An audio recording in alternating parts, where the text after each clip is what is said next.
दोस्तों, अगर आप भी सिलेंडर अपने घर पे फ्री में तैयार करना चाहते हैं तो कैसे आपको लेना है, क्या क्या सामग्री चाहिए। सबसे पहले आप सामग्री देखिए। सबसे पहले कुछ चालने वाली चीज़ें आपको चाहिए। अगर आपके पास नहीं है तो यह 20-30 रुपये में बाज़ार में आसानी से मिल भी जाती हैं।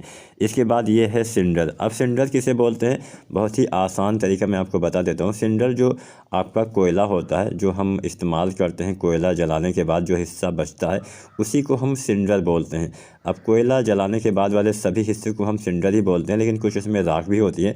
तो राख वाला हमें जो मतलब एकदम महीन होता है उसको हमें अलग करना होता है। तो जो हमारा यहाँ पे एक बात का ध्यान ये भी रखना है कि जो ज़मीन के अंदर से निकलने वाला कोयला होता है, जो पत्थर वाला कोयला होता है, उसी के जलने के बाद वाले हिस्से को आपको लेना है। एक लकड़ी वाला कोयला भी आता है, वो इस्तेमाल में आपको नहीं लेना है। तो वीडियो थोड़ा लंबी अवश्य है, लेकिन मैंने संपूर्ण जानकारी देने का प्रयास किया है कि सिलेंडर के इस्तेमाल कैसे किया जाए, फ्री में सिलेंडर आप कैसे ले सकते हैं। तो जैसा कि मैंने बताया, सिलेंडर आप 2-3 जगह से ले सकते हैं। पहला, यहाँ पे जो मैं ये सिलेंडर आपको दिखाई दे रहा होगा, अब ये जो बचा हुआ कोयले का हिस्सा भी आप इसको बोल सकते हैं, या फिर खंकर भी बोला जाता है। तो ये वाला हमने हलवाई के यहाँ से लिया था। तो आप हलवाई यानी जो होटल होते हैं जहाँ पे भट्ठियाँ लगी हुई होती हैं, वहाँ पे आपको दिख जाएगा। तो जो छोटे मोटे होटल होते हैं वहाँ पे भी आपको आसानी से मिल जाता है। बड़े होटलों में शायद उतना आसानी से ना मिले, लेकिन छोटे जो एक मध्यम आकार के होटल होते हैं वहाँ पे आपको ये मिल जाएगा। तो ये होटल पे मिल सकता है। दूसरा होता है जहाँ पे जो लोहार लोग काम करते हैं, जो कुछ यंत्र बनाते हैं कृषि वाले, वहाँ पे आपको मिल सकता है लोहार के यहाँ से। तीसरा, अगर आपके आसपास कहीं पे बिजली घर है तो वहाँ पे आपको मिल सकता है। बड़े बड़े कोई फैक्ट्री हो वहाँ पे भी, जहाँ पे मतलब कुछ जलाने वाला कुछ फैक्ट्री होती है, वहाँ पे मिल जाता है। या फिर कुछ भट्ठों पे भी आपको शायद मिल जाए। तो अपने हिसाब से आपको सर्च करना है। आमतौर पे 2 जगह से आसानी से मिल जाता है। एक तो हलवाई सभी जगह पे मिल जाते हैं भारत में, आप चाहे जहाँ रहते होंगे। हलवाई यानी आपको होटल तो अवश्य ही मिलता होगा, तो होटलों से आसानी से आप सिलेंडर ले भी सकते हैं। और जो होटल से सिलेंडर मिलता है उसकी क्वालिटी कुछ अच्छी रहती है। अच्छी इसलिए रहती है क्योंकि इसमें ज़्यादा कुछ मिलावटी चीज़ आपको नहीं मिलेगी। अगर आप लोहार के यहाँ से लेते हैं तो उसमें एक समस्या यह आती है कि उसमें कुछ अन्य चीज़ें भी आपको सिलेंडर में ही मिल जाती है। जैसे कुछ लकड़ी वाले कुछ हिस्से हो गए, कुछ लोहे वाले हिस्से आपको मिल सकते हैं। बाकी आप चाहे तो चाहे कहीं से भी ले सकते हैं, जहाँ पे आपको मिले। अब कैसे आपको लेना है, आप जाइए वहाँ पे, बोलिए हमें थोड़ा सा काम है। तो वैसे भी इसका कोई ज़्यादा उपयोग होता नहीं है, तो आपको आसानी से सिलेंडर वो दे देगा। ज़्यादा कुछ परेशानी नहीं है, फ्री में ही आपको ये मिल सकता है। बस आपको अपने स्तर से थोड़ा सा खोजबीन करना पड़ेगा, अपने आसपास के चौराहे पे जाके आपको देखना पड़ेगा। तो ऐसे ऐसे अब एक बड़ी वाली जाली से आपको छान लेना। सबसे पहले बड़ी वाली जाली से छानिए। तो जो एकदम बड़े वाले हिस्से होते हैं, खासकर जो बहुत बड़े हिस्से होते हैं, वो आप चाहें तो जो किसी भी हथौड़ी की मदद से उसको महीन महीन भी कर सकते हैं। तो यहाँ पे हमने एकदम बड़ी वाली जाली से इसको चाल लिया। अब ये जो जालियाँ होती हैं आप चाहें तो घर पे भी बना सकते हैं, या फिर आप इसको 10-20 रुपये में बाहर से भी मिल जाता है। तो एकदम जो बड़े वाले हिस्से हैं, खासकर ये वाले हिस्से, अब इसका आप 2 तरह से इस्तेमाल कर सकते हैं। पहला तरीका होता है कि इसका आप गमले के अंदर जो होल होता है उसको ढकने के लिए इसका इस्तेमाल कर सकते हैं। दूसरा तरीका होता है कि इसको आप फिर से महीन महीन किसी भी ईंट की मदद से या फिर हथौड़ी की मदद से महीन भी कर सकते हैं। तो ये भी आप आसानी से दोबारा से आप महीन इसको छान के भी इस्तेमाल कर सकते हैं। तो ये जो दूसरा वाला हिस्सा बचा हुआ है, इसको भी हम एक बार थोड़ा सा महीन वाली छलनी से छान लेंगे। अब इसके छानने के बाद जो हिस्सा बचता है, अब बड़े वाले हिस्से को हम गुलाब के पौधे के लिए यूज़ करने वाले हैं। छोटे वाला हिस्सा कुछ सक्युलेंट वाले पौधे, कुछ कैक्टस वाले पौधे भी आप लगा सकते हैं, उसमें आसानी से ग्रो हो जाते हैं। तो जब तक हम इसको महीन वाली जाली में छानते हैं तब तक हम इसके कुछ लाभ आपको बता देते हैं। सबसे पहला लाभ तो मैंने बता ही दिया कि इसमें पानी नहीं रुकता है। तो पानी ना रुकने से कुछ ऐसे पौधे होते हैं जिनको पानी की बहुत ही कम आवश्यकता पड़ती है, खासकर कैक्टस वाले पौधे या फिर सक्युलेंट वाले प्लांट।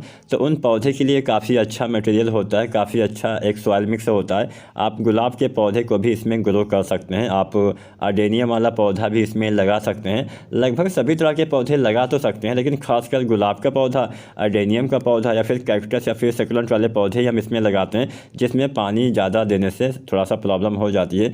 तो उसके लिए काफ़ी अच्छा ये काम करता है, खासकर सक्युलेंट के लिए और अडेनियम जैसे पौधे जिनको पानी की बहुत ही कम आवश्यकता पड़ती है उनके लिए। जैसा कि ये वाला हिस्सा आपको दिखाई दे रहा होगा। अब ये सक्युलेंट वाला पौधा या फिर कैक्टस वाला पौधा लगाने के लिए बहुत ही परफेक्ट मिक्सचर तैयार हो गया, एकदम महीन वाला। आप चाहें तो दोबारा से इसको एकदम महीन वाले छन्ने से और छान सकते हैं, जिससे आपका ये 3 तरह का मटेरियल तैयार हो जाएगा। फिलहाल हम यहाँ पे ऐसा नहीं करने वाले हैं, आप चाहें तो ऐसा कर भी सकते हैं।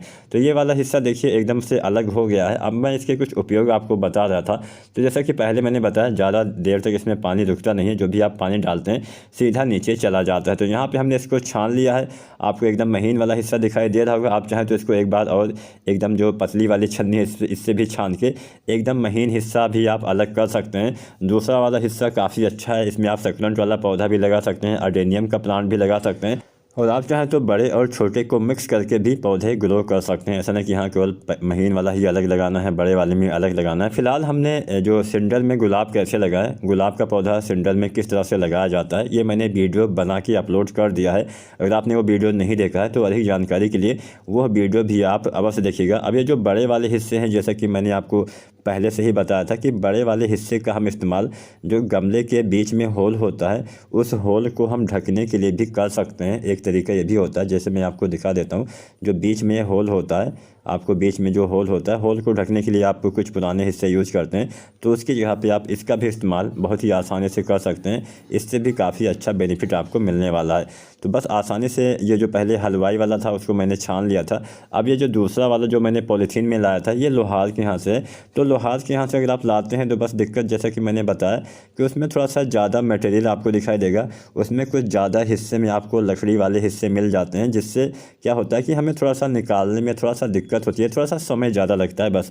अब आप चाहें तो जिसमें लकड़ी वाला हिस्सा ज़्यादा हो उसको आप पानी में छान भी सकते हैं। अब पानी में जब आप इसको डालेंगे तो लकड़ी वाले सारे हिस्से ऊपर चले जाते हैं, क्योंकि लकड़ी पानी में डूबती नहीं है, ऊपर ही रहती है। अब मैं जब तक इसको खोलता हूँ तब तक हम इसके कुछ लाभ आपको फिर से बता देते हैं। पहला लाभ, पानी ज़्यादा देर तक इसमें रुकता नहीं है, जिससे पौधे मरते नहीं हैं ज़्यादा पानी की वजह से। तो जिन पौधे में ज़्यादा पानी से पौधे सूखने की समस्या हो जाती है उसमें आप ये पौधा लगा सकते हैं। इसके साथ साथ जड़ों के लिए एयर स्पेस बनाता है। अब मिट्टी में जब आप कोई पौधा लगाते हैं तो वहाँ पे क्या होता है कि मिट्टी एकदम सख्त हो जाती है कई बार, तो उसमें हवा का आवागमन सही से नहीं होता है, बीच में स्पेस कम होता है, जिससे उसमें अच्छे से आपके पौधे की जड़ों का विकास उतना सही से नहीं हो पाता है। अगर आप सिलेंडर में कोई पौधा लगाते हैं तो उसमें स्पेस ज़्यादा रहता है, हवा आसानी से उसमें आर पार चली जा सकती है, जिससे क्या होता है कि जब हवा आपके पौधे के जड़ों तक लगती है तो पौधे का जड़ों का विकास और सही ढंग से हो पाता है, और आपके मिट्टी में ड्रेनेज सिस्टम भी काफ़ी अच्छा रहता है, पानी जल्दी रुकता नहीं है। इससे एक लाभ और होता है, ये वज़न में काफ़ी हल्का होता है। तो मिट्टी के मुकाबले अगर आप इसका इस्तेमाल करते हैं तो 30 से 40% ये हल्का होता है मिट्टी से। इसके साथ साथ एक लाभ आपको और मिलता है कि आपके पौधे में कोई फंगस जनित बीमारियां जल्दी नहीं लगती हैं, चींटियों के आने का खतरा भी बहुत कम या फिर ना के बराबर हो जाता है। अब सवाल यह आता है कि हम इसको कहाँ से ले सकते हैं, तो मैंने आपको बता ही दिया, फ्री में अगर आपको लेना है तो हलवाई की दुकान से लीजिए।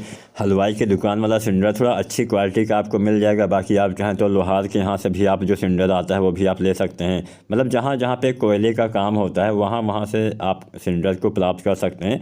और थोड़ा बहुत अगर आप लेते हैं तो कोई मना करने वाला नहीं, खासकर हलवाई तो मना नहीं करेगा, उसको वैसे भी उसको फेंकना ही रहता है, या फिर लोहार भी मना नहीं करेगा, उसका क्या उपयोग उसके लिए।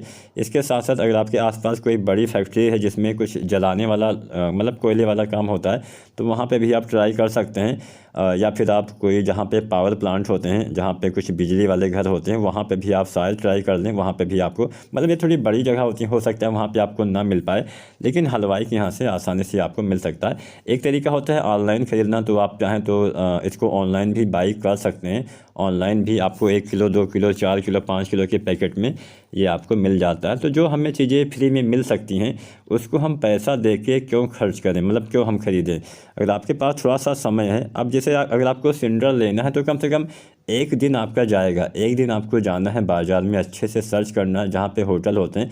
हो सकता है उस दिन आपको ना मिले तो आप बोले कि हमें थोड़ा सा काम है, आधा बोरी 1 बोरी, तो मतलब दोबारा से होटलों में हमेशा काम होता रहता है। तो मान लीजिए उसने फेंक दिया होगा तो दोबारा से आपके लिए रखेगा। अगर आपको कुछ उसको कुछ 150 रुपये भी दे देते हैं तो शायद वो पैसे की लालच में थोड़ा सा आपको दे भी दे तुरंत भी।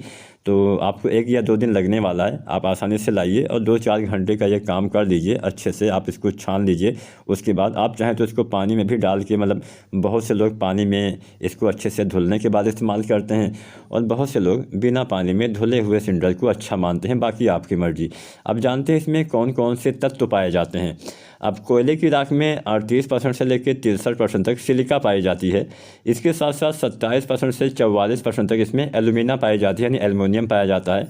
इसमें लगभग 3.3% से 6.4% फास्फोरस भी पाया जाता है। कैल्शियम ऑक्साइड भी इसमें पाया जाता है, नाइट्रोजन ऑक्साइड पाया जाता है, कई प्रकार के माइक्रो और मैक्रो पोषक तत्व इसमें पाए जाते हैं। तो यहाँ पे बहुत सारे इसमें माइक्रो न्यूट्रिएंट्स के साथ साथ नाइट्रोजन, कैल्शियम और फास्फोरस कुछ मात्रा में पाए जाते हैं, जो पौधे के विकास में सहायता करने वाले हैं। अगर आप धुल के इस्तेमाल करते हैं तो हो सकता है उतनी ज़्यादा मात्रा में ये तत्व उसमें ना रह जाएं, धुल के पानी के साथ बाहर निकल जाएं। बाकी आपकी मर्ज़ी, जैसा भी आप इस्तेमाल करिए। तो गुलाब का पौधा इसमें अगर आप लगाते हैं तो गुलाब का पौधा लगाने में सिंडर का 2 तरीका आप इस्तेमाल कर सकते हैं। पहला तरीका क्या है, मैंने वीडियो भी बनाया हुआ है कि आपको लेना है 70% सिंडर और 30% आपको मिलाना है इसमें कंपोस्ट। आप अच्छे से डीकम्पोस्ट वाली कोई भी खाद, गोबर खाद, वर्मी कंपोस्ट, लीफ कंपोस्ट, घर पर बनी हुई खाद का इस्तेमाल कर सकते हैं। ये पहला तरीका हो गया।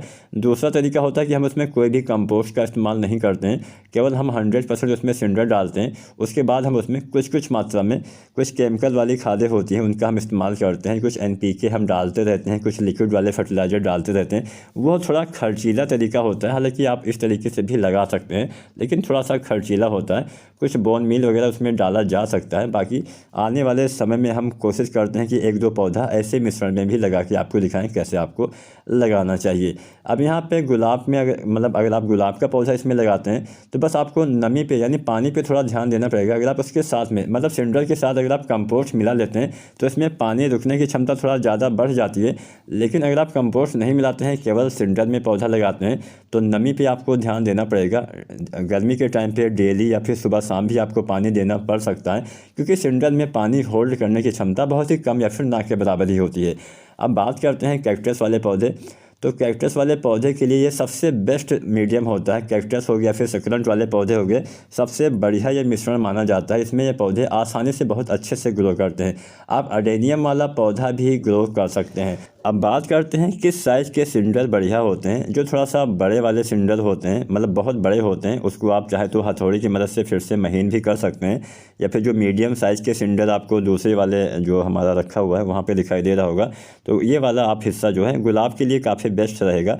और जो एकदम थोड़ा सा छोटे वाले आकार के सिंडर होते हैं, एकदम मटर के दाने या इससे भी कम वाले आकार के होते हैं, उसमें आपको जो है वो कैक्टस वाले पौधे या फिर सक्यूलेंट वाले पौधे के लिए काफ़ी अच्छा ये माना जाता है, क्योंकि वो पौधे छोटे होते हैं, उनमें रूट उतना बहुत बड़ी नहीं आती हैं। तो उसके लिए छोटे वाले साइज़ वाले सिंडर ही बेस्ट रहते हैं। तो छोटे वाले में आप छोटे पौधे लगाइए, बड़े वाले में आप गुलाब का पौधा लगाइए, या फिर आप बड़े और छोटों को आपस में मिला के भी कोई पौधा ग्रो कर सकते हैं, जिससे थोड़ा सा और अच्छे से रहेगा। तो यहाँ पे देखिए, हमने यहाँ पे ये 3 हिस्से आपको दिखा रहा हूँ मैं। तो ऐसे आपको अलग कर देना। अगर आपके पास बहुत साइज़ में चलनियाँ हैं तो आप कई साइज़ में भी सिंडर आप तैयार कर सकते हैं। बाकी ज़्यादा कुछ साइज़ नहीं चाहिए, 2 साइज़ का आपको लेना है, एक थोड़ा बड़े वाले, एक मीडियम वाले, एक एकदम छोटे वाले। एकदम छोटे वाले में आप कुछ सक्यूलेंट वाले पौधे ग्रो करिए, मीडियम साइज़ में आप गुलाब का पौधा लगा सकते हैं। जो बड़े साइज़ के होते हैं उसको आपको तोड़ के या तो महीन कर लीजिए, छोटा कर लीजिए, या फिर आप किसी पौधे के जो गमले होते हैं, गमले के नीचे जो छेद होता है तो उस छेद के आसपास रखेंगे तो वहाँ पे अच्छे से वो काम करेगा। तो देखिए, ये 3 चीज़ें हमारी तैयार हो गई। फिलहाल हम इसका दोनों चीज़ों का इस्तेमाल करेंगे। एकदम महीन वाला हिस्सा हम उपयोग में नहीं लाएंगे, बाकी ये 2 हिस्से हम अपने पौधे लगाने के लिए हम इस्तेमाल कर सकते हैं। तो आपको भी आज पता चल ही गया होगा कैसे आप फ्री में सिंडर प्राप्त कर सकते हैं। बस आपको ज़्यादा संकोच नहीं करना है। आप होटल पर जाइए, वहाँ पर बोलिए कि हमें कुछ जला हुआ जो कोयला होता है, सिंडर बोलेंगे तो शायद वो जान ही ना पाए, तो आप बोलिए जो कोयला जलने के बाद जो बचता है वही हमें चाहिए, उसका हमें कुछ प्रयोग करना है, कुछ पौधे लगाने हैं। तो आसानी से आपको आधा बोरी, 1 बोरी, जो जितना भी उसके पास उपलब्ध होगा, जितना भी है आप उतना ले लीजिए। बाद में बोलिए हमें दोबारा से और आप दे सकते हैं, वो बोलेगा हाँ दे सकते हैं, तो आप दोबारा से भी जाके एकदम फ्री में सिंडर आप ले सकते हैं। दूसरा तरीका भी मैंने बता दिया, आप पैसा दे के भी इसको ऑनलाइन बाई कर सकते हैं। तो देखिए, एकदम महीन वाला हिस्सा भी हम एकदम महीन वाली छन्नी से छान लेंगे। तो ये वाला हिस्सा भी आप चाहें तो अपने गमले के लिए कुछ जैसे सक्यूलेंट वाले पौधे में आप मिक्सर तैयार कर सकते हैं। बड़े वाले हिस्से में भी आप ये वाला हिस्सा मिक्स कर सकते हैं। तो लोहार के यहाँ से अगर आप लाते हैं तो उसमें लकड़ियाँ ज़्यादा रहती हैं। बाकी आप सिंडर जो है, अगर आप हलवाई के यहाँ से लाते हैं तो वहाँ पे थोड़ा साफ़ आपको मिल सकता है।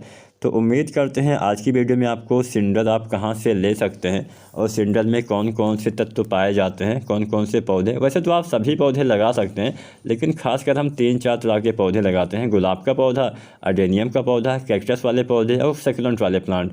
ये पौधे खासकर हम जो है सिंडल में लगाते हैं।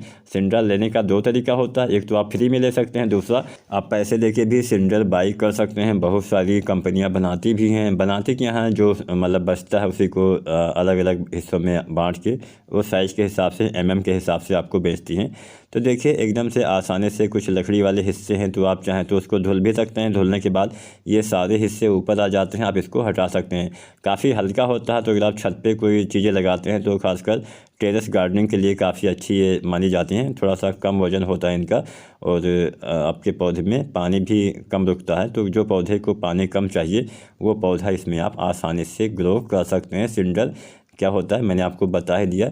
जो कोयला होता है, जो मतलब चट्टानों वाला कोयला होता है, जो ज़मीन के नीचे से कोयला निकाला जाता है, उसी को जलाने के बाद जो हिस्सा बचता है उसी को हम सिंडल बोलते हैं। इसमें बीमारियां कम लगती हैं, इसमें फंगस जनित बीमारियां ना के बराबर लगती हैं। इसलिए हम जो सक्यूलेंट वाले पौधे होते हैं, कैक्टस वाले पौधे होते हैं, अडेनियम वाला पौधा होता है या गुलाब वाला पौधा होता है, उसको हम लगाते हैं। तो उम्मीद करते हैं आज की वीडियो, आज की जानकारी आपके लिए उपयोगी साबित होगी। वीडियो अगर अच्छी लगी है तो आप वीडियो को लाइक ज़रूर करिएगा। बहुत ही मेहनत से आज की वीडियो मैंने बनाई है, कम से कम 2-3 दिन का समय लगा है। ऐसे इतना आसानी से भी नहीं मिलता है, आपको थोड़ा सा खोजबीन करना पड़ता है। और फिलहाल सिंडल में गुलाब का पौधा कैसे लगाएं इसके ऊपर हमने वीडियो डाल दिया है, तो वो वीडियो भी आप देख लीजिएगा कैसे आपको सिंडल में गुलाब का पौधा लगाना है। भविष्य में सिंडल में कैसे आप कैक्टस वाले पौधे, अडेनियम वाले पौधे या फिर कैसे आप सक्यूलेंट वाले पौधे लगाएं, इसके ऊपर भी वीडियो आने वाली है। तो चैनल पे आप बने रहिएगा और चैनल को अगर अभी तक आपने सब्सक्राइब नहीं किया है तो SRJ गार्डनिंग चैनल को आप सब्सक्राइब करिए। यहाँ देखिए दोनों सिंडल आपको अलग अलग दिखाई दे रहे होंगे। ये जो पहला वाला आपको दिखाई दे रहा है ये है लोहार के यहाँ से सिंडल जो आया हुआ था। इसमें आपको कुछ गंदगी भी नज़र आ रही होगी। गंदगी का मतलब कुछ लकड़ी वाले हिस्से, कुछ माचिस के हिस्से जलाने के लिए वो सब यूज करते हैं। तो ये वाला आपको पहला वाला ये लोहार के यहाँ से, ये वाला थोड़ा सा साफ़ आपको नज़र आ रहा होगा, ये है हलवाई के यहाँ से। तो हलवाई के यहाँ से लेना थोड़ा सा बेस्ट आपके लिए साबित हो सकता है। नहीं मिलता है तो आप लोहार के यहाँ से भी ला सकते हैं।